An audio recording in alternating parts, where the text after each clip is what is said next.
Olá, amigas e amigos, muito boa tarde aos nossos ouvintes da Rádio Catedral, FM 105,9, e mais um programa aqui com vocês, de frente com o vereador. Hoje nós abordaremos um tema que é muito comum, está na boca do povo, todos nós discutimos todo dia e praticamos, que é política, né? Mas o que é política?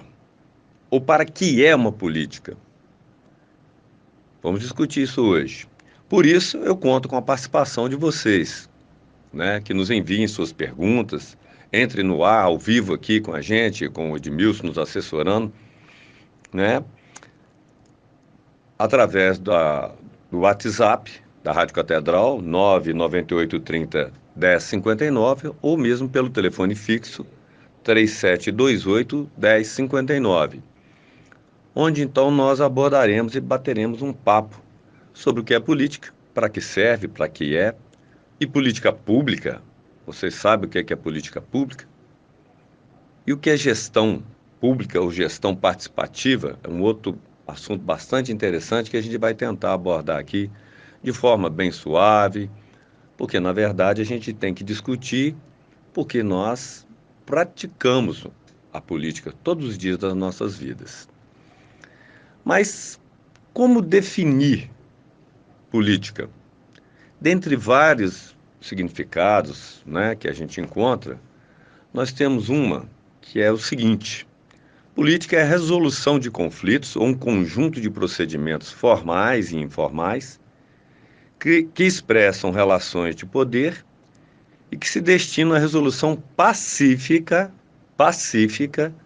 dos conflitos quanto a bens públicos. Essa é uma definição.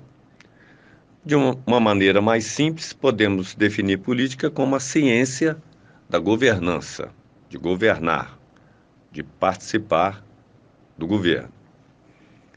Então, definir o que é política, assim como outras palavras como amor e liberdade, não é uma coisa simples, né? Não é tarefa simples. Os significados de todas elas são abrangentes e subjetivos, dependendo do contexto da opinião de cada um ou de quem as usa. Mesmo assim, o exercício de definir o que essas palavras significam é útil para jogar luz sobre os aspectos pouco falados e evitar equívocos. Portanto, minha gente, caros ouvintes, entender o que é política é a chance de repensar seu significado e como ela está presente em nossas vidas. Esse é um ponto muito importante. A gente tem que fazer um exercício, né, de reflexão, porque a gente, na teoria, é uma coisa, a prática é outra, mas a gente tem que fazer prática e teoria se aproximar, né, num contexto mais unificado, para que a gente consiga ter sucesso, né, naquilo que a gente se propõe. Eu, como vereador, como representante popular, e o chefe do executivo, ou os chefes dos executivos, tanto na prefeitura, no governo do estado e na presidência da República, que a gente vai abordar um pouco mais profundamente daqui a pouco. E política pública? O que é uma política pública ou políticas públicas? Tendo em vista que a política se refere, por definição, àquilo que é público, pode ser uma redundância, quer dizer, falar a mesma coisa, pensar em políticas públicas. Porém, não é bem assim. Esse termo é bastante usado e é fundamental para pensarmos e refletirmos de novo sobre este tema. Nesse contexto, a função dos políticos, eu inclusive, óbvio, é identificar e resolver os problemas e necessidades da sociedade, da população. Para tal, nós fazemos uma análise de cada situação, muitas vezes com a ajuda de especialistas, pessoas de... Um secretário de obras, por exemplo, tem que ser alguém que seja engenheiro ou arquiteto, né, para nos dar, auxiliar tecnicamente em determinado assunto. E da própria sociedade civil. Aí vem uma questão muito importante. Essa participação da sociedade civil no âmbito municipal, ela está inserida nos conselhos municipais. Muito importante isso, muito importante. Então, voltando aqui à definição da política pública, essa sinergia, essa soma da ação política dos representantes com os especialistas e técnicos, mais a participação popular, é que se a gente monta um plano de ação, um plano para agir dentro do contexto de política pública. E é essa atuação que chamamos de política pública, novamente, sendo repetitivo. Para deixar o conceito mais palpável e palatável, podemos citar exemplos como programas de redistribuição de renda, fornecimento de serviços de saúde e educação, estratégias de segurança pública e por aí vai, entre tantos outros. Para resumir em uma frase, a política pública é a política sendo colocada em prática, de forma a impactar a vida dos cidadãos aos quais ela é direcionada.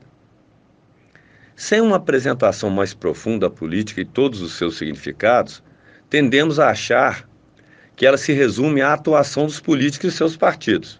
Só em época de eleição que temos política. Nananina não, caros ouvintes, de jeito nenhum. Essa atuação, por sua vez, chega até nós muitas vezes por meio de escândalos de corrupção divulgados pela imprensa e pela mídia. Os escândalos existem, evidentemente, né? Isso acaba trazendo para o meio político, né, um estigma, não sem razão, né, não sem razão, mas acaba afastando as pessoas dessa participação da política como ela tem que ser. Então, os vícios que a gente vê acontecer, a forma errônea, indevida da ação política, é que nos impele a rejeitá-la.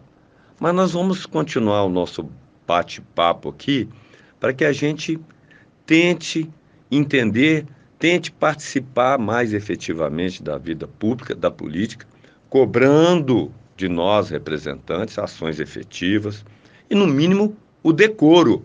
O mínimo.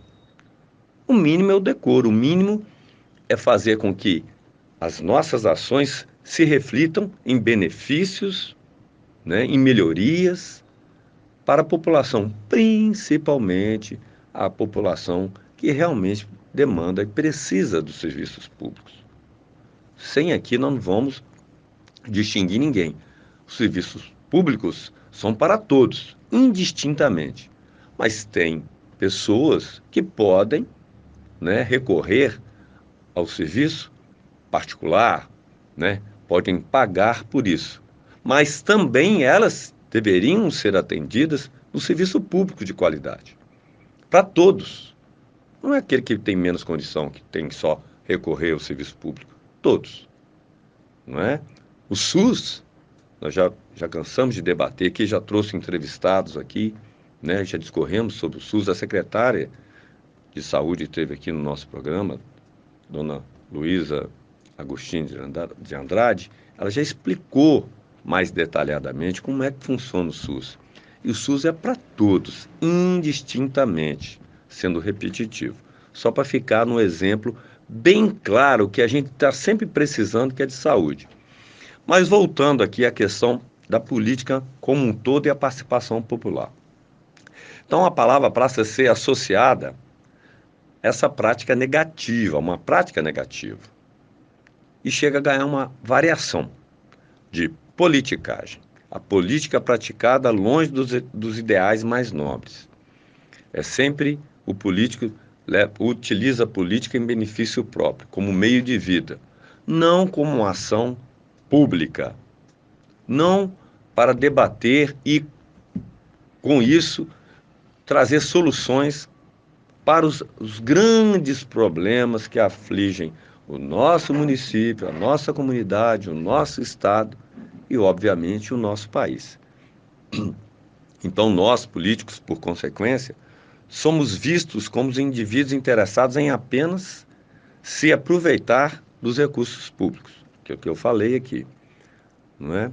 Então, essa questão de estar sempre associando quem detém um cargo político, aquele que só pensa em benefício próprio, é que nos, né, afasta da política como ela tem que ser, a política de verdade, a boa política, a política voltada para o bem comum, para a coletividade, pensar em todos, de novo, sendo repetitivo, sem distinção, sem distinção. E essa concepção gera vários efeitos deletérios, o quê? Que conduz à percepção, né, à improbidade, à corrupção generalizada e, com isso, né, os cidadãos tendem a rejeitar a política institucional, ou seja, aquela praticada por políticos no âmbito do Estado, obviamente. E esse afastamento dá mais liberdade àqueles atores, né, aqueles políticos descompromissados com o interesse público. Vejam bem, caros ouvintes e amigos da Rádio Catedral, nós não podemos generalizar. Apesar do estigma, a gente não pode generalizar. E a forma da gente melhorar os nossos representantes é participando, é acompanhando, é verificando se aqueles representantes que vocês elegeram estão cumprindo, pelo menos em parte, aqueles que prometeram. Ou se a sua conduta, a sua vida pregressa em seus mandatos anteriores, sua vida política, realmente se coaduna com aquilo que você esperava deles. Se não estiver fazendo, troca. Não é isso? No momento do próximo pleito, a gente troca. Substitui por outros que vocês acham, que nós achamos que poderão exercer um papel mais próximo daquilo que a gente almeja, sempre pensando no benefício da coletividade. Então, quebra-se assim esse afastamento, né, da política, favorecendo aqueles que utilizam a política em benefício próprio, quebra essa quebra de confiança nossa, dos cidadãos, em relação à classe política, como acontece no Brasil, onde pouco mais de um terço da população diz acreditar, né, nos políticos, especificamente no Congresso Nacional. Nós temos que trabalhar, eu como representante, para que a gente não só discutindo as questões do nosso município, mas nós temos que bater nessa tecla, nós temos que tentar convencer a população a não ter esse pensamento, né, estigmatizado dos políticos. Eu sei muito bem que não é fácil, mas na hora do voto, nós estamos aproximando aí no pleito, é na hora do voto, principalmente. Principalmente. Principalmente. Não na hora só da eleição, mas principalmente. E depois acompanhando aquele deputado, aquele senador, aquele vereador, aquele prefeito, né, o seu governador, que você votou, ele foi eleito, e o presidente da República, né, senadores, presidentes, deputados federais, governadores, deputados estaduais, vereadores e os prefeitos. Só assim que a gente vai conseguir melhorar. A política é isso, né?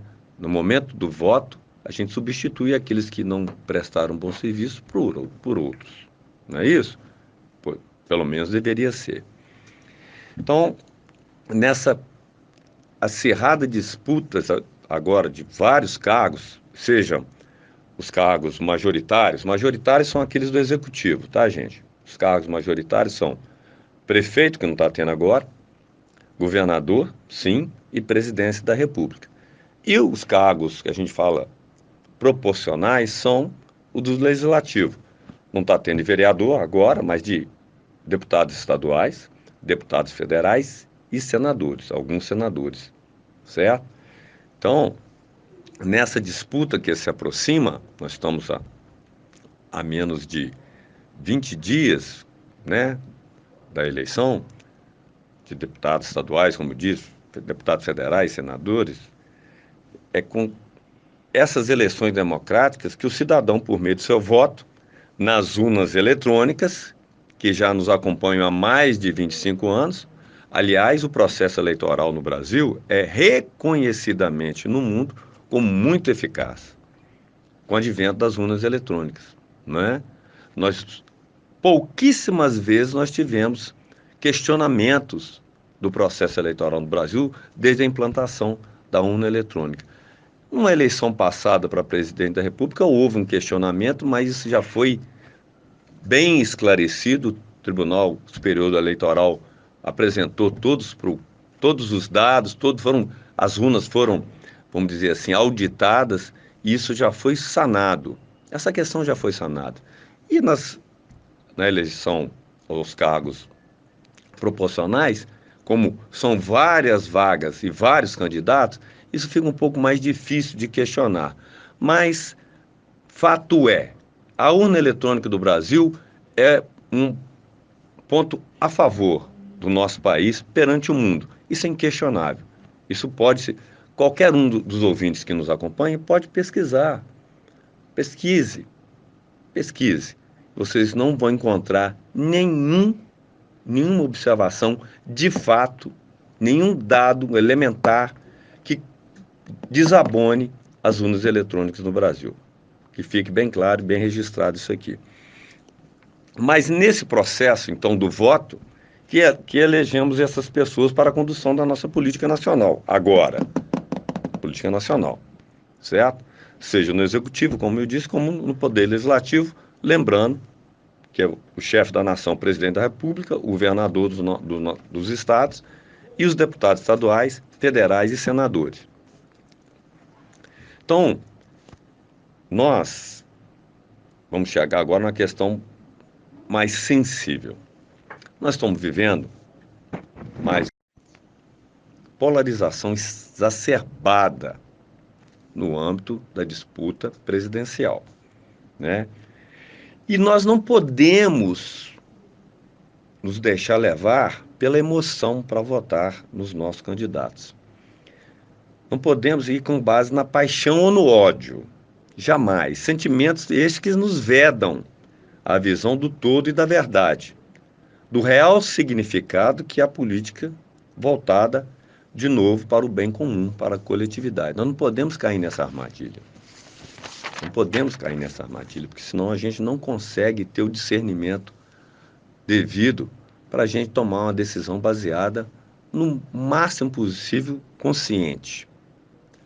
Independente da sua concepção, independente disso, mas que a gente se desvista de sentimentos que podem nos inebriar, nos cegar e não nos permitir tomar uma decisão pautada na racionalidade. Isso é um fato.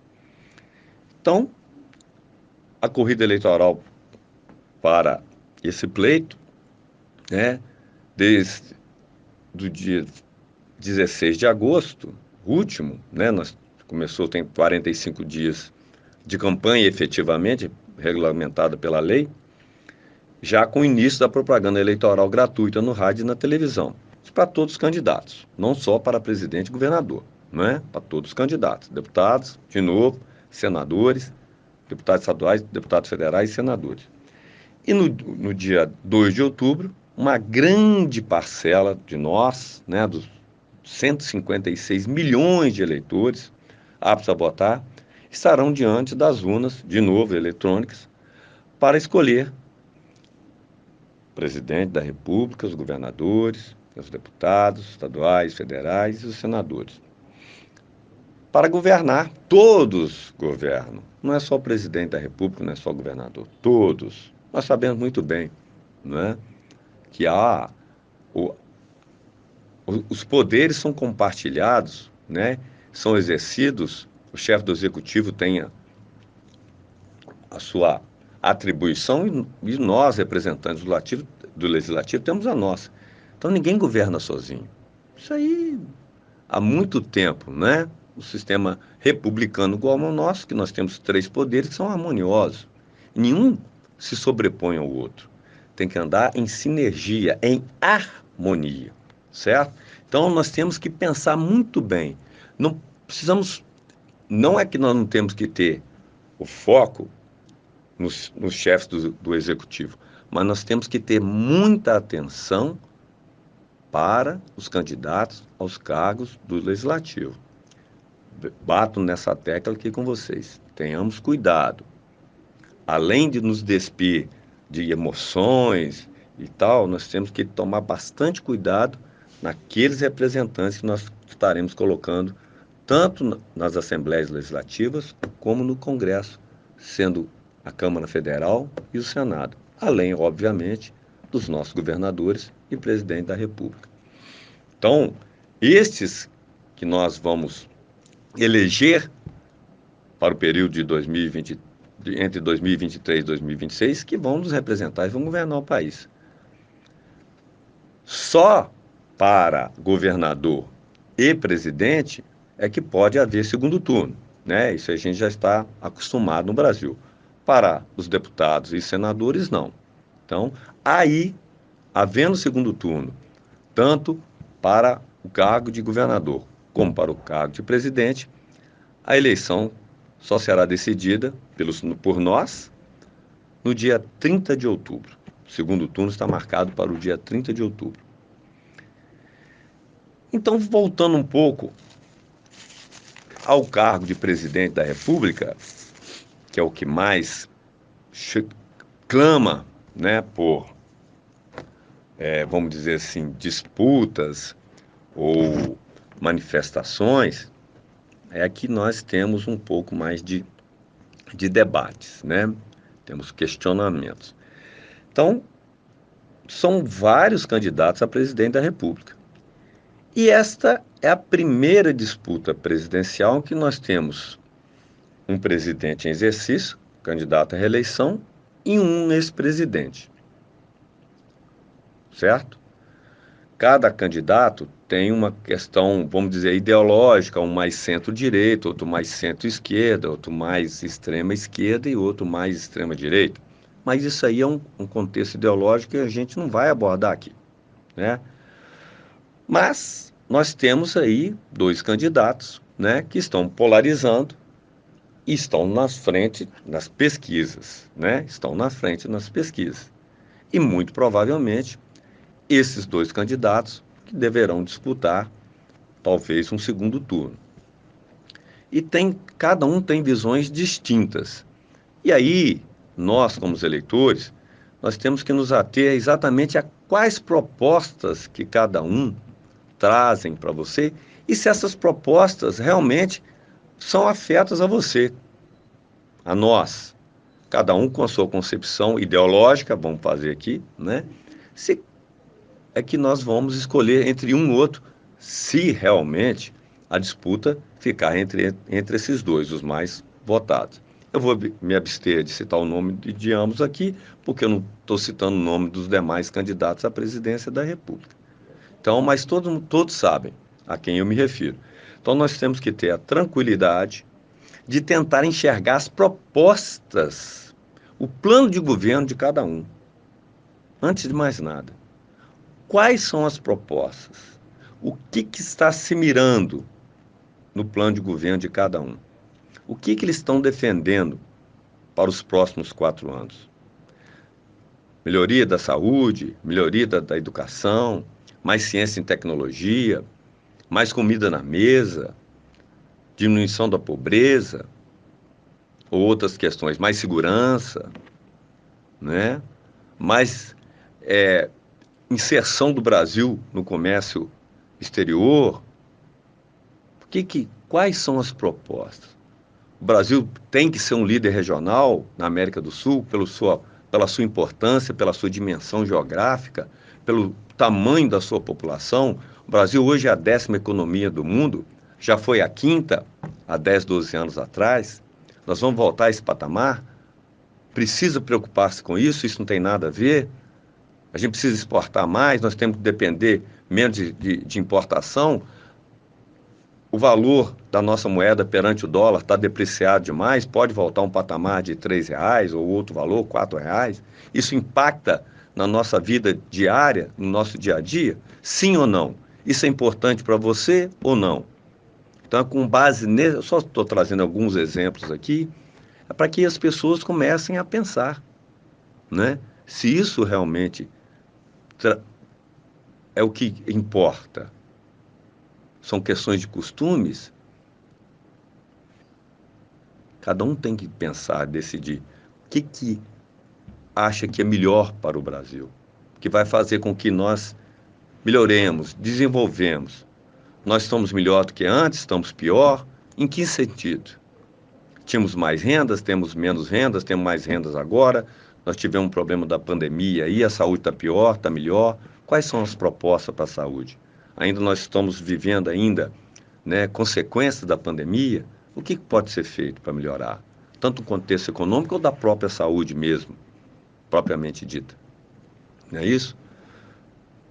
Nesse contexto da pandemia, a gente gostaria de abordar aqui que no plano externo, o debate estará centrado na crise provocada por ela, porque ela não afetou só o Brasil. Ou afetou? Claro que não. Todos os países enfrentaram a pandemia. Nós tivemos 600 e tantas mil mortes, 680 mil mortes. Teve países que tiveram muito mais mortes que a gente, em números absolutos, mas proporcionalmente à população, não. Países grandes em população como o Brasil, não é? Mas de forma geral, menos um, mais outros, a pandemia afetou a todos, afetou o mundo todo. Como eu disse aqui, continua impactando, de forma, óbvio, desigual às economias da maioria dos países. E o FMI, a revisão das projeções feitas pelo Fundo Monetário Internacional, que é o FMI, como eu disse, indica que o crescimento mundial deverá cair. Havia uma projeção de 3,6% para o mundo, para 2022, e ela deve contrair-se, reduzir-se para 3,2%, em decorrência da piora no cenário logicamente internacional, como todos. Notadamente pela inflação mais elevada em todo o mundo, principalmente na Europa, nos Estados Unidos também está verificando isso, desaceleração do crescimento da China e repercussões óbvias, negativas, dessa guerra infame entre a Rússia e a Ucrânia. Para o mesmo FMI, o Fundo Monetário Internacional, o mundo poderá em breve estar à beira de uma recessão global. Então, porque o mundo afeta o Brasil, óbvio, né? O que acontece no mundo afeta o Brasil. Se o mundo vai bem, a gente pode surfar numa carona de melhorias para a gente, mas se não, como é que a gente sai dessa sinuca? Então, essas questões, parece que não, mas afetam o nosso dia a dia. O petróleo foi a um preço absurdo aí, por conta da guerra.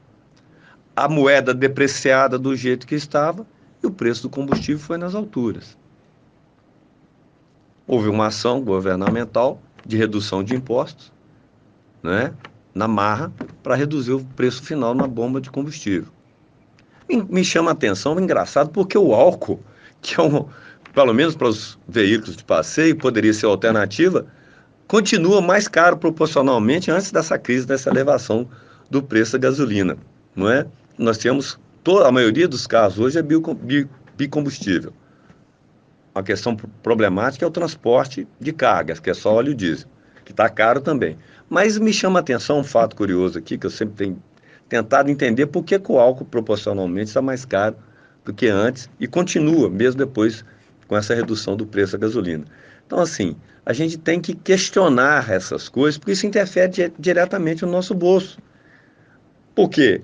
Tudo é transportado de caminhão no Brasil, as rodovias, petróleo, diesel aumenta, impacta no preço das coisas. Qual que é a perspectiva para o próximo governo? Como é que nós vamos atuar nisso para que um repico do preço do petróleo no mercado mundial não nos afete como foi afetado agora recentemente? Os candidatos têm uma proposta clara sobre isso, de como fazer? De novo, pensem bastante nisso. Então, voltando, como eu disse, o Brasil está melhor ou pior do que anos atrás? A área de saúde pública melhorou ou não? Dentro do contexto da pandemia, você perdeu algum familiar ou amigo para essa bendita doença? O que poderia ter sido feito para evitar o enorme número de mortes, de perdas de vidas humanas? Na área da educação, caros ouvintes, Nós tivemos ampliação de vagas, mesmo nas escolas técnicas, no nível médio, e, obviamente, nas universidades, nas faculdades públicas. Tivemos, não tivemos, manteve-se. E mesmo os programas de apoio ao estudante que não tem condições de pagar uma faculdade privada, né, e que recorria aos programas do governo, igual o FIES, financiamento estudantil, ampliou-se, manteve-se, reduziu-se. Eu não estou falando que melhorou, que piorou, que está igual, nada disso. Estou aqui refletindo junto com vocês. Estou fazendo os questionamentos, estou aguardando a participação de vocês ainda. Nós temos tempo, temos quase meia hora de programa ainda e a gente pode debater isso aqui, ok? Aqui é uma reflexão. Estou chamando vocês para refletir, discutir, pensarmos juntos o que nós temos que realmente levar em consideração na hora de votar para os nossos candidatos, tanto do Legislativo quanto para o Executivo. Só governador e presidente da República sozinho não vai fazer as coisas, não vão fazer as coisas. Nós temos que pensar nos nossos deputados, estaduais, federais, senadores. De novo, eu estou repetindo, batendo nessa tecla porque eu tenho que insistir. Governador e presidente da República não vai fazer isso sozinho. Se ele não tiver uma boa interlocução com as câmaras, né, federal, o Senado e com as assembleias legislativas, com o legislativo, muita coisa agarra. Nós temos que ter bastante consciência disso.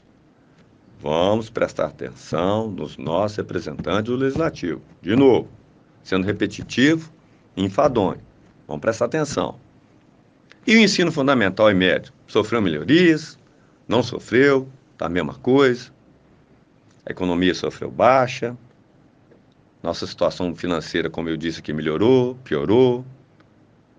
Você e sua família conseguiram adquirir algum bem nesses últimos 4 anos? Uma casa, um imóvel, caso você não tinha antes? Vocês julgam ser mais relevante um auxílio financeiro temporário, mesmo com valor maior, ou mais famílias recebendo regularmente repasse de recursos de programas sociais? Esse aqui é um ponto que nós trouxemos aqui recentemente, a secretária de Desenvolvimento Social, a senhora Vanessa, e a Cristiane, que é uma das servidoras também da secretaria, batendo nessa tecla da assistência social, do desenvolvimento social, né?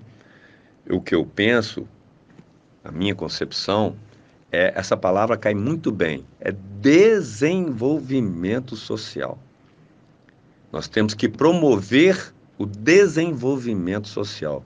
Que as pessoas que hoje necessitam e utilizam-se desses programas de transferência de renda, elas têm que ter um futuro que elas não dependam mais dos programas de distribuição de renda.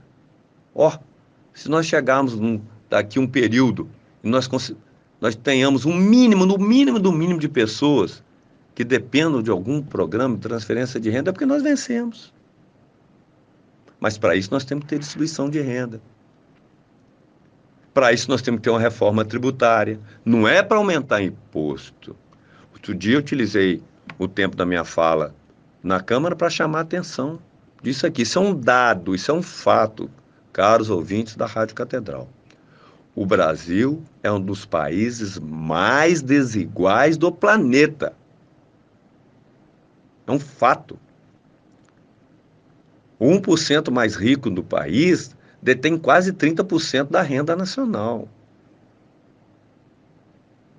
Isso é alarmante. O Brasil é comparável com o país da África, paupérrima, no quesito de distribuição de renda. Tem alguma coisa de errado. E a reforma tributária, um sistema tributário mais justo,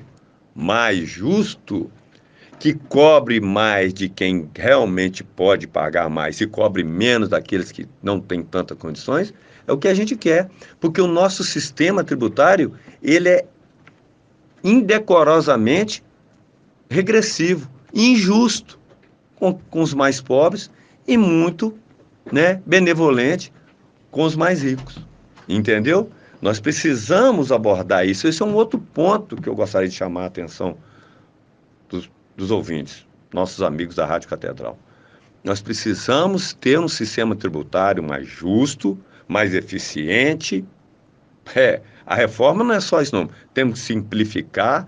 É uma dor de cabeça tremenda para as empresas, eu sei o que eu estou falando, mas também nós temos que inverter a cobrança, tirar do consumo, o imposto sobre consumo, que no Brasil é 50% na média. Tem os produtos da cesta básica são tributados, isso é um absurdo. Arroz, feijão, macarrão, óleo de soja. Os produtos da cesta básica são um absurdo. 50% é cobrado no consumo.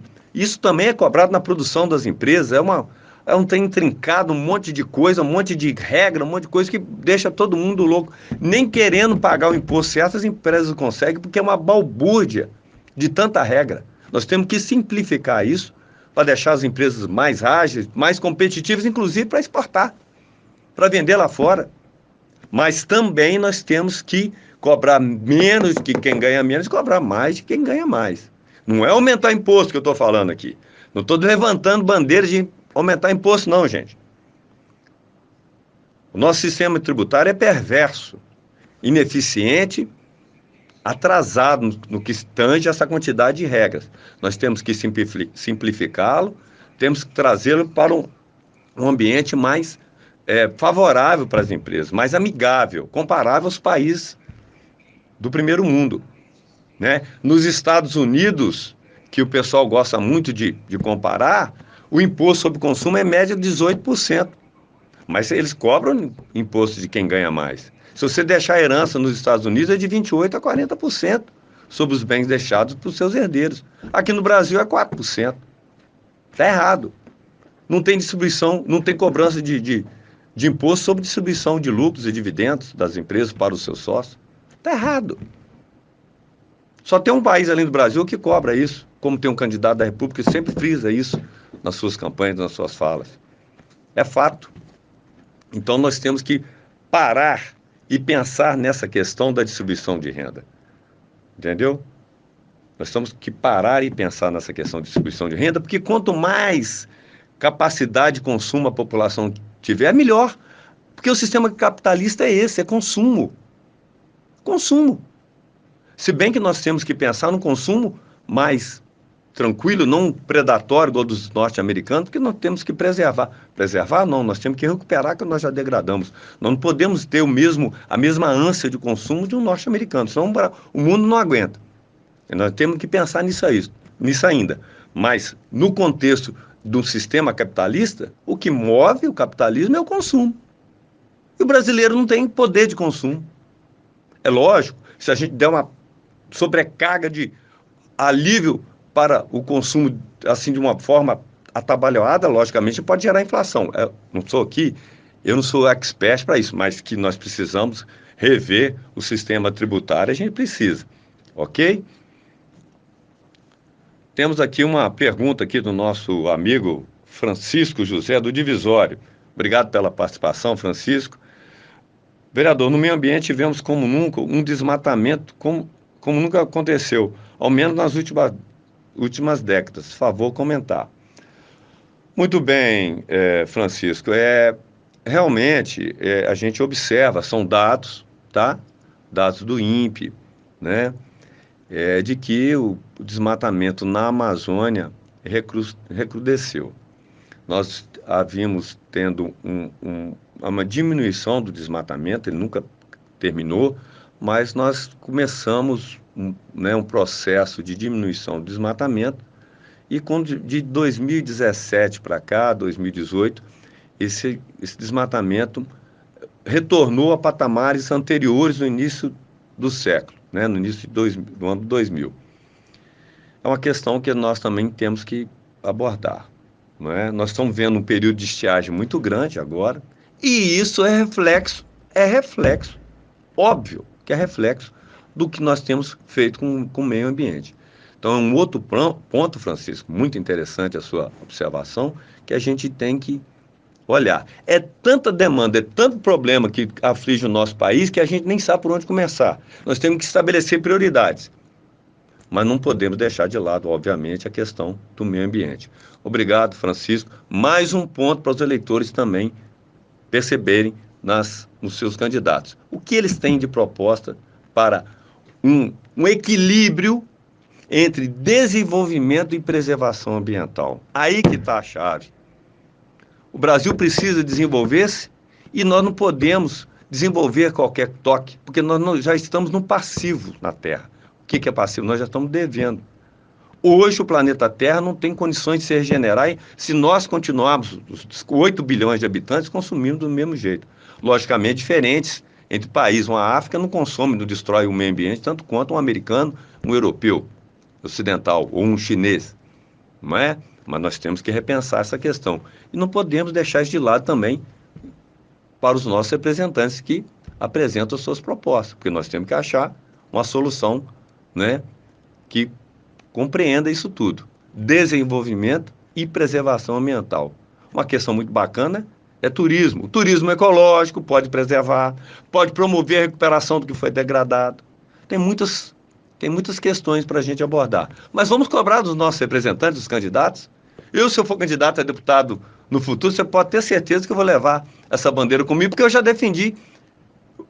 Né? Nós fizemos a audiência pública no ano passado, exatamente sobre a questão da mineração, o impacto da mineração em nosso município, que ainda não começou. No nosso município não começou. O que isso vai provocar? O que nós podemos fazer para mitigar, diminuir os impactos da mineração no nosso município? Porque ela vai ocorrer. Mas nós temos que trazer desenvolvimento e recuperar depois realmente o que for degradado se ocorrer. Perfeito? Mas valeu pela participação, Francisco. Então, dentre esse ponto que o Francisco falou, né, nós estávamos falando aqui das questões econômicas, mas nós vamos abrir aqui um parêntese para a gente abordar algumas questões aqui do nosso município, deixando de lado um pouco essa questão da eleição propriamente dita. Eu gostaria de dar uma pincelada do que ocorreu recentemente aqui no nosso município, ainda mais que hoje foi, né, o prefeito atual comemorou 100 dias assim que ele assumiu. Ele era vice-prefeito, assumiu como prefeito. Eu gostaria de dar uma pincelada rapidamente sobre esses pontos, depois de ouvir aqui a Janice, de Eugenópolis. Janice, beleza pura, de outra cidade aqui acompanhando. Ela diz o seguinte: a população mais pobre é sempre que mais sofre. É óbvio. Entra governo, sai governo, né?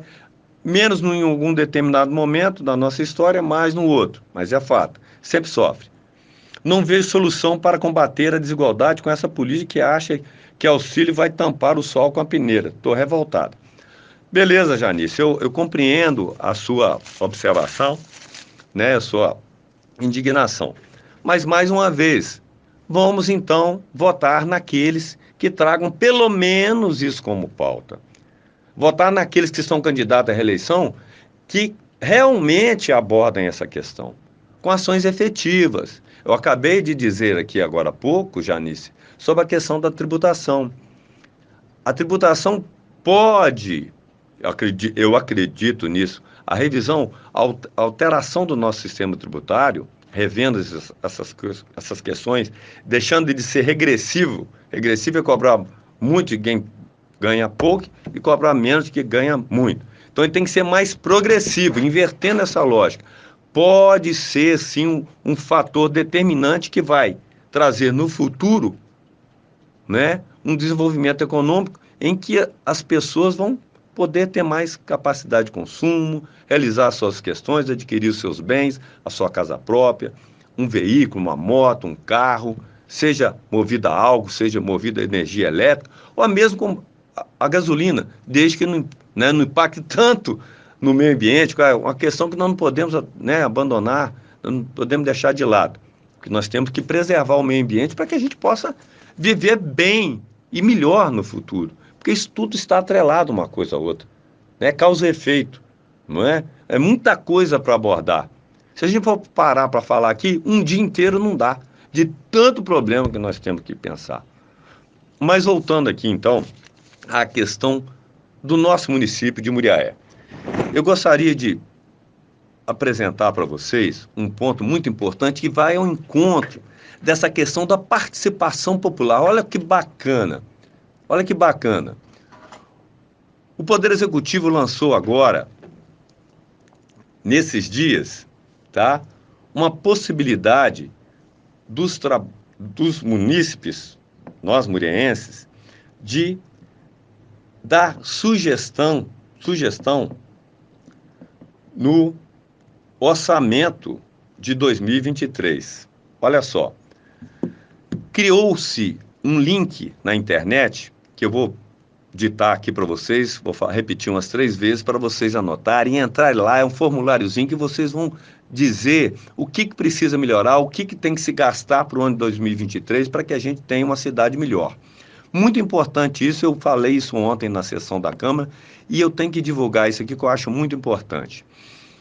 Vocês vão entrar no site, digitar muriaé.mg.gov.br/gestal participativa, porque não vai escrever gestão com tio, que não vai aceitar. Então, de novo, muriaé.mg.gov.br/gestal participativa. Lá, vocês vão preencher, vão, né, escrever o seu nome, o seu e-mail, contato, onde mora, se tiver, eu não me recordo, mas eu fiz uma observação lá, e vou até aqui trazer para vocês o que eu inseri, porque foi aprovada uma lei um projeto que eu apresentei, que está coadunado com um plano decenal de educação do próprio município, elaborado em 2018, salvo engano, 2019, que tem como uma forma, uma estratégia de reduzir a repetência e a evasão escolar, quer dizer, os meninos começam a estudar e saem, que é o teste de acuidade visual e auditiva. O que quer dizer isso? As crianças iniciam a aprendizagem, né, no primeiro ano do ensino fundamental ou na pré-escola, né, que eu não sei qual é o nome, no meu tempo era pré-primário, mas na alfabetização, as crianças podem apresentar uma certa dificuldade, que não é problema de raciocínio nem cognição, mas é um problema auditivo, que não sabia, que não tinha feito um teste antes, né, que não se apercebeu na convivência dentro de casa, e também visual. Está lá sentado na última carteira e não consegue enxergar o quadro, né? A lousa, que a gente fala, ou talvez até o computador, que vou chegar, a vista está embaralhando. Então, essa lei foi exatamente para que esse teste seja feito na rede pública municipal, para que se evite esse problema para as crianças. A lei foi aprovada. Mas mesmo assim eu fiz questão de colocar né, como proposta no orçamento para que se dê uma atenção de recursos para que esse tipo de ação seja efetuada, seja executada já em 2023, apesar da lei ter sido aprovada.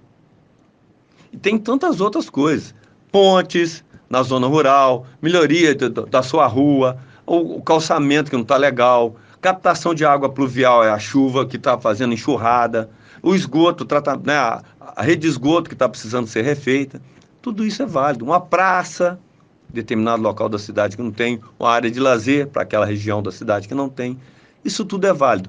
Então, é importante a participação.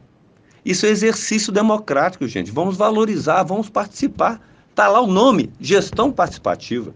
Inclusive, na minha campanha a vereador, eu utilizei a gestão participativa, que está mais inserida no orçamento, especificamente o orçamento. Mas a gestão participativa, como eu disse no início do programa, tem a participação dos conselhos municipais. Vamos participar, vamos cobrar. É assim que as coisas melhoram. Na política de verdade, a gente é dialogando, é trazendo as demandas, é escutando, é questionando, é perguntando quem entende, para que a gente chegue no consenso. O consenso é o desenvolvimento e a melhoria contínua da população. Em todos os aspectos, em todos os sentidos. No desenvolvimento da educação, da saúde. Quanto menos nós dependemos da saúde pública, melhor para a sociedade como um todo. Quando você faz prevenção, é melhor para todos. Com a educação bem feita, as crianças, as pessoas crescem, desenvolvem, têm mais informação E para isso elas vão evitar de ser certas doenças que são provocadas por maus hábitos ou por não saberem que aquilo pode provocar um problema no futuro, certo? É isso que a gente precisa debater e discutir. Então prestem atenção nestas questões agora nesse pleito de 2 de outubro. Principalmente que se houver segundo turno, deputado e senador, deputado estadual, deputado federal e senador não vai para segundo turno. Eles já serão chancelados já no dia 2 de outubro. Prestem atenção nas propostas, se eles realmente representam e tragam propostas que atendam pelo menos às suas demandas ou aquilo que você acredita que é o melhor para o país, melhor para a sua cidade. Finalizando, pessoal, agradecendo a participação aqui da Janice, do Francisco e de todos aqueles que nos ouvem. Pois não, Edmilson? Nós temos um áudio aqui, Anderson. Ah, pois não. Solta o áudio, por favor. Tranquilo. Nós temos tempo ainda. Vamos lá. De Catedral, boa tarde, ouvintes. Boa tarde, presidente vereador Anderson. Anderson, ouvindo aqui, sempre que posso, gosto de ouvir seu programa. Comer assim, indignado, mas é uma coisa legal. Certo. Fiz questão de pôr, não vou dar mensagem. Tá? Mas eu quero deixar duas indignações aqui. A primeira delas, quando ouvi você falando aí, a gente precisa cobrar, né? Concordo plenamente, os nossos direitos, já que temos deveres de pagar. Quero deixar a indignação minha particular de um terreno que eu tenho lá no Dornelas, fase 2, Rua Reverendo Wester de Oliveira. Perfeito. Inclusive já teve outros vereadores lá, não vou citar o nome aqui, né, que colocou lá para mim uma placa, proibido jogar lixo na rua e tal, e fez uma limpeza lá. Eu tenho que agradecer, tá? Não vou falar nome aqui, né, mas tudo bem. Mas a minha indignação tem 20 anos que eu tenho uma área lá de 1.180 metros quadrados. Até hoje, eu sou obrigado a pagar o IPTU, e muito caro, por sinal. O último que eu paguei R$680 dessa área lá. Um absurdo, eu acho, por não ter calçamento nem limpeza na rua. Ou seja, na eleição passada, foi um vereador lá... Quem que é? Calçou 50 metros do terreno e parou na porta do meu terreno. Para frente deve ter mais uns 4 ou 5, e a rua é um entulho só, eles depositam lixo lá, resto de obras, e eu já cansei de cobrar. Depois você tem como passar esse áudio para mim? Sou obrigado a pagar caro o IPTU, né? A prefeitura deveria ser obrigada também a fazer a parte dela. Infelizmente, não faz, né? E sobre a urna eletrônica, eu também não concordo muito com o que você disse, independente de partido, quem vai votar, tá? Sim. Você vê que poucos países utilizam essa nossa urna. Falam que é segura, né? Mas os países desenvolvidos mesmo não usam, né? Eu queria saber o porquê da resistência em colocar o software, né?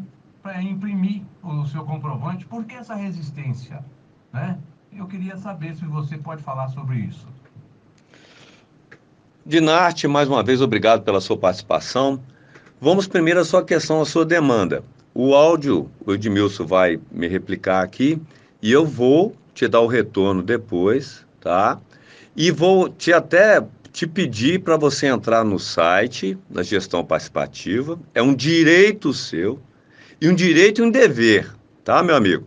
Faça isso, escreva lá, tá? A sua demanda, mas eu vou levar isso na Secretaria de Obras para você. Estou aqui ao vivo, assumindo compromisso com você, tranquilo, tá gravado, mas vou pegar o seu áudio depois para eu repassar isso melhor para a Secretaria de Obras. E você, por favor, Dinarte, faça o registro lá no site que eu falei, vou repetir aqui para você, murié.mg.gov.br/gestão participativa. É a hora, é agora, campeão, da gente resolver essa questão, beleza? Com relação à questão da urna eletrônica, Dinarte, olha só, a urna eletrônica é confiável, ponto. Se os outros países não utilizam, a maioria, o voto não é obrigatório. A maioria não tem a quantidade de eleitores que o Brasil tem, certo? China, por exemplo, tem 1 bilhão e tantos habitantes, não tem, né? Não tem nem eleição lá, né? A Rússia tem pouco menos que os nossos habitantes aqui, 100 e pouco, 130 milhões de habitantes, não deve ter, vamos lá, 80, 90 milhões, as eleições lá são todas, né, fraudadas, porque lá não existe, né? Existe um ditador lá, de fato, né? Nos Estados Unidos também a eleição é facultativa. Alguns estados possuem urnas eletrônicas, outros não. Então vai muito, talvez, de cultura. Mas, no caso do Brasil, a urna eletrônica veio exatamente para resolver um problema de muitas fraudes que existiam no sistema convencional de contagem de votos. Esse é um ponto. A questão da impressão do voto não é um ponto polêmico, Dinarte. É um ponto polêmico. Eu, sinceramente, como eu disse aqui, como todas as eleições passadas nunca teve problema, por que agora vai ter que ser necessário o voto impresso? A impressão.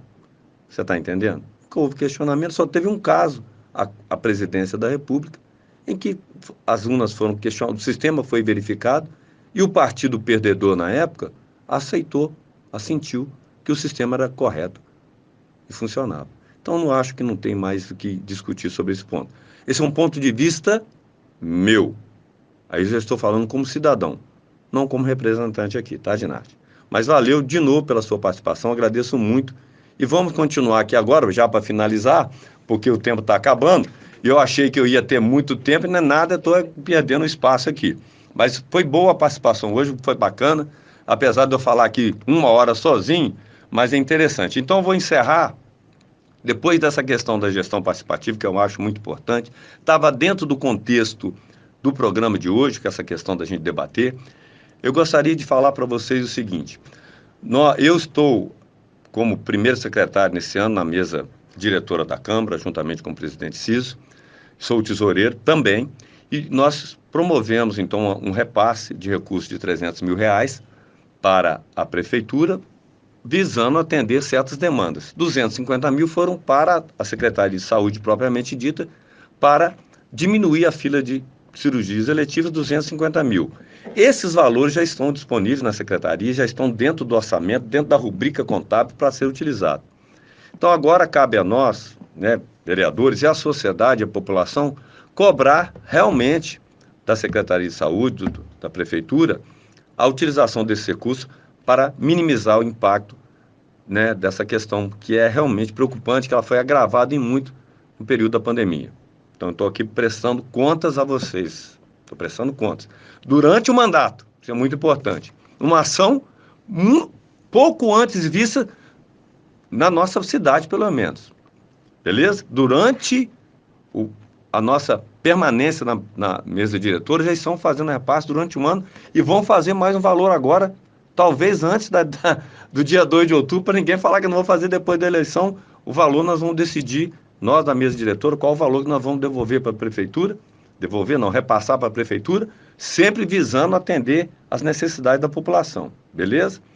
Tiveram algumas entidades assistenciais, já pré-serviços sociais na nossa cidade há muito tempo, que ainda não viram a cor do dinheiro, mas vai chegar. Nós estamos cobrando lá do Executivo a aplicação desse recurso. Nós estamos em cima. Outro ponto é sobre o mercado produtor. O mercado produtor, o prefeito hoje, 100 dias, assim que ele assumiu como prefeito, deixou de ser vice-prefeito, assumiu efetivamente como prefeito, ele também assumiu o compromisso de concluir aquela obra. Mas nós temos alguns imbróglios judiciais, né, e tal, e isso está para ser resolvido a qualquer momento. Nós estamos acompanhando, tem um outro vereador, o vereador Florinho, também junto comigo, que está sempre junto com os feirantes, não é? Então, nós estamos dando aqui um esclarecimento à população e aos feirantes, especificamente, que nós estamos acompanhando. Estamos cobrando, a gente depende de algumas questões, né? A empresa que estava executando a obra, ela foi excluída, tinha um valor para receber e ela entrou na justiça, agora estão resolvendo isso. E assim que resolver, a gente espera que esse mercado seja retomado as obras e seja entregue antes do final do ano. Assim seja, meu Senhor Jesus Cristo. Que nós estamos tentando de tudo. Mas eu só gostaria de trazer isso aqui nesse programa para informar a todos que nós não estamos deixando de acompanhar. Beleza pura? No mais, eu vou mandar um abraço, como sempre eu mando, né, para a Dolores e a Cecília, são irmãs aqui da Igreja Matriz São Paulo, sempre à frente das pastorais do dízimo, da liturgia. Um beijão para você, Dolores e Cecília. Para minha amada esposa Célia e minhas filhas Vanessa e Beatriz. Para a Fátima Reis, lá de BH, meu abraço, está sempre nos acompanhando na Rádio Catedral.